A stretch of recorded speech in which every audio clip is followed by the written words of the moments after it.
For USCFootball.com, I'm Keely Eure here with Shotgun Spratling for instant analysis of USC's 28-27 win over Arizona State. Shotgun, it's a weird year. We're talking in mass right now for instant analysis, but USC looked familiar in the ways that we had seen in 2019. Some of the same issues repeated itself in this game, but ultimately USC came out with the win in the final 2 minutes. Playmakers make plays, and that's what USC did today.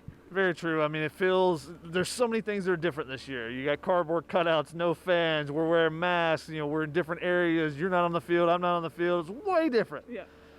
And yet it feels like we're watching the same team. It's still a Clay Helton team. It still seems like there's preparation issues. The things that Clay Helton, he seems to know and assess what can go wrong for USC. He talked all fall camp about got to protect the ball. I've watched all these other games, tackling and taking care of the ball, and the team that doesn't make the mistakes is the team that usually wins. And USC just continues to make mistakes. They made a ton of mistakes. I mean, they had 4 turnovers, 2 turnovers on down, but at the end of the day, they still have really good players, and really good players sometimes will make plays to make up for everything else, and that's what you saw in the fourth quarter. USC scoring twice in the last, I think, 2:52. A tip ball from Amon-Ra St. Brown to Brew McCoy, and I'm pretty sure he did it on purpose, that he tipped the ball. Now, it was a free play for USC. Keaton Slovis just throws it up because he got him to jump off sides. Great idea to go with the hard count in that situation on a 4th and 13. Throw it up there. Let's see if somebody can make a play. And Amon-Ra St. Brown realizes, I'm not making this catch. I'm tipping the ball over, and Brew McCoy catches it for his first career touchdown. A credible play. And then another 4th down after USC gets an onside kick. They get an onside kick, and then 4th and 9, and Keaton Slovis throws a dart over the middle to Drake London, a familiar play for USC, one they run a lot. It was a little bit different. Drake London said the backer, he saw the backer push out, and there wasn't a safety over the top, and he knew that it was an opportunity there, and he makes an impeccable catch just with his fingertips, basically. It was all fingertips. He caught a little bit behind him, 3 defenders right there. He kind of pulls it into his body, and USC goes ahead, and they get a defensive stop at the end to win the game.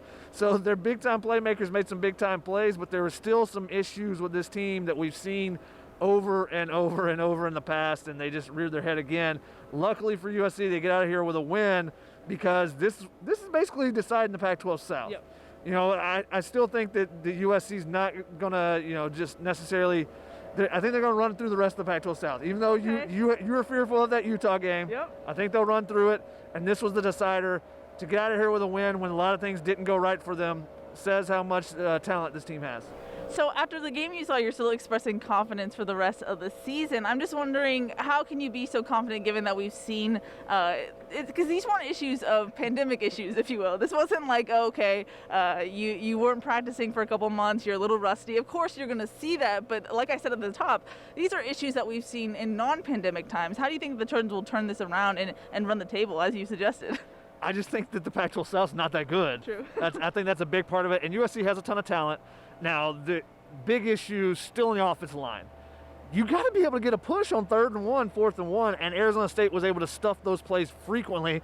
And fittingly, the one time they do pick up a 4th and 1, USC fumbles on the play, and it looked like it was going to be ball game. Then with about 6 minutes to go, Marquise Stepp picks up the 4th down, but after a review turns the ball over. USC found a way to rally. So can they get better? You expect the offensive line. That's something that gets better as the season progresses. So can the offensive line get better? And will Keaton Slovis be better? See, I think he will definitely get better as the season progresses. I don't think he was good today. Yeah. He threw for 381 yards, 2 touchdowns, 1 interception, but he threw 55 times, and he was bothered by some drop coverage, which we've seen in the past. I think USC needs to take some of the pressure off him, run the ball more consistently. They ran the ball at a good clip today, and except in those 3rd and 1, 4th and 1 situations. So, be able to run when the other team is expecting it. And then the thing opens up for USC. So if they can do that a little bit better, I think that you'll see the team progress on the offensive side in particular. And I think Keaton Slovis will only progress, just a little bit of rush from him on something. But you see that throw he makes in the 4th quarter to Drake London, and you go, that's an NFL throw right there. That's between 3 defenders on a line on a dime. Are you concerned at all about kind of the BYU effect, teams dropping into coverage, making it harder for Keaton Slovis to have to throw into open windows? That was something that we saw a lot in 2019. It looked like, just based on this game, that wasn't really shored up in 2020.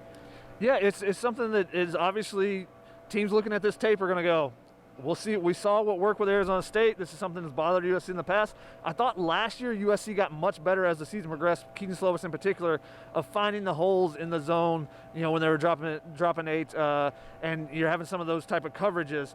Today, he tried to force a couple throws over the middle, and some of the routes that USC was running, maybe it's just, new guys, with the, Drake London playing a different position a little bit, Amon-Ra St. Brown moving around, Brew McCoy, where they have to find exactly where they need to sit down in zones and do things. So maybe it's a little bit of that at the same time, and you'll see the offense progress the season. I have a little bit more confidence in the offense getting better as the season goes along because of the talent they have on that side of the ball. Sure.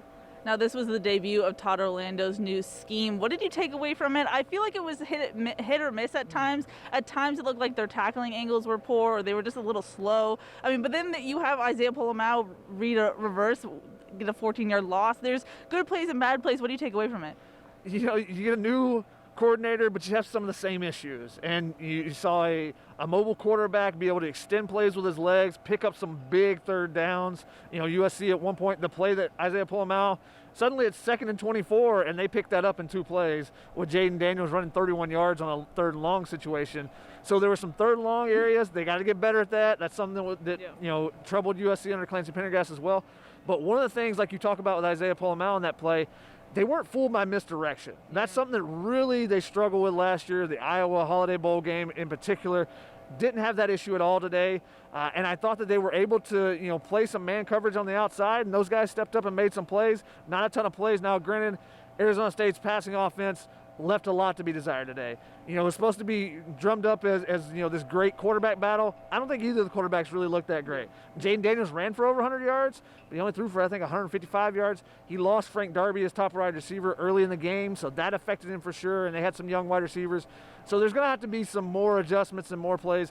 So it's a little bit of new coordinator, same defense, but there's also some things you can look at and say, okay, that's positive. Maybe they build on that. And depending on if you're an optimistic or pessimistic person, you can look at the defense either way. True.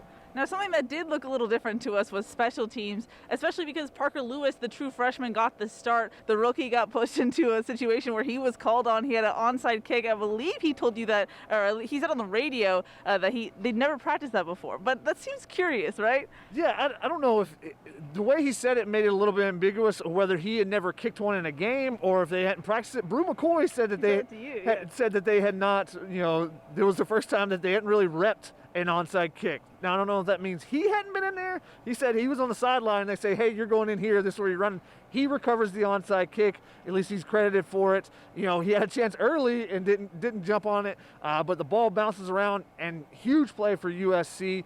They get an onside kick. But Parker Lewis, not only that, hits the game-winning extra point. Yep. He said there was no pressure there. He didn't really even think about it, the fact that it was potentially to go ahead after they scored the touchdown. But also, made all his extra points, didn't have a field goal try today, but also touchbacks on every kickoff that he kicked. So, give a lot of credit to the freshman stepping in, no nerves. The special teams weren't great today. There weren't any, really wow plays outside the onside kick, but consistent. They didn't do anything to hurt you. And that's one of the things we've talked about in the past is, can you just raise the floor and take away the really bad plays, and then you'll be happy with special teams, and USC did that today. As you mentioned, Shotgun, this is a short season, and this ASU game was basically ball game. If you lose this game, you're essentially losing the Pac-12 South, unless something else happens. That 2020 is weird, you never know. But USC had to come out of this game, and they won it. And so Clay Helton seemed proud of the fact that they were able to pull it together. He said this was a game that they wouldn't win last year. What do you take away from his comments? I mean, after the Zooms that we had preseason and then seeing what we saw today, I think we definitely have to take it with a grain of salt. Yeah, I don't think this team necessarily would have won this last year, but this is the sign of a quarterback that's maturing. It looked like Sam Darnold, late being able to bring the team back with some, really nice throws, really big plays. Keaton Slovis was able to do that. Last year, USC never was able to showcase that really. So I think, yeah, it is, but also you shouldn't be in this situation. You need to play better. Yep. This team has way too much talent to play like they did for 3.5 quarters almost. They looked really good early. The offense drove down the first couple drives, but then when Arizona State made some adjustments, USC, it took them a while to get back in a rhythm until late in that game. And, it looked, with 6 minutes to go when they fumbled the ball again, Yeah. Same mistakes over and over. 3 fumbles today and an interception by Keaton Slovis. You got to play better. Yeah. You should be more prepared for this. You talked about all the same talking points that you need to talk about, and those are the things that hurt them the most, all the talking points that Clay Helton had talked about during the fall camp. So you're looking at this. If you're looking at the grand picture, Yeah. you don't think USC has any chance of the college football playoff. No. You needed to be impressive. You needed to win, and win with points and style and grace, and they did none of that today, but they did put a W up, so they're still in the running for the Pac-12 South and for the Pac-12 championship. Yeah. But in that sense, Shotgun, I think the reason why this was so deflating was because there's so much news and hype, if you will, about USC's new defensive staff. You have a whole new staff from last year on the offensive side of the ball. The common denominator is Clay Helton, and it just feels like things don't change fully with him at the top. Yeah, and you got to see if the new coordinators, if things start to, round forward as the season progresses, do they continue to get better week by week? Obviously, long layoff, rust, new systems. There's going to be some hiccups early. You expect that. Do you continue to progress, or is this something we're going to be talking about same things over and over all season? Because that's what we've done the last couple years. Yep. It's been the same things over and over and over. So that's the optimistic side. That, hey, they can progress, and if you see that progression, maybe you feel confident in them like they did the Rose Bowl season. But the pessimistic side is we've seen this story, we've read this book, we've watched this movie. Why does the ending never change? Well, it's the same book and it's the same movie, and it's all under Clay Helton. So you got to figure out which side do you want to be on, pessimistic or optimistic. But you need to be able to make those improvements week by week. And we'll see if USC does it going forward. Because right now, this doesn't look like a Pac-12 championship team. Yeah. And it definitely doesn't look like a college football playoff contender. So now maybe if they go and blow out everybody else in the Pac-12 South and they get better week by week, you may start thinking about that.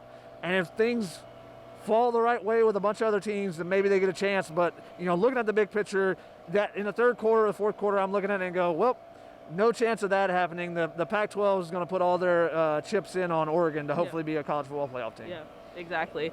Alrighty, Shotgun, any final thoughts before we wrap it up here in the Coliseum? Good to be back, I'll say that. It was definitely weird, like I said, but it was nice to be back, nice to see some football and see it in person.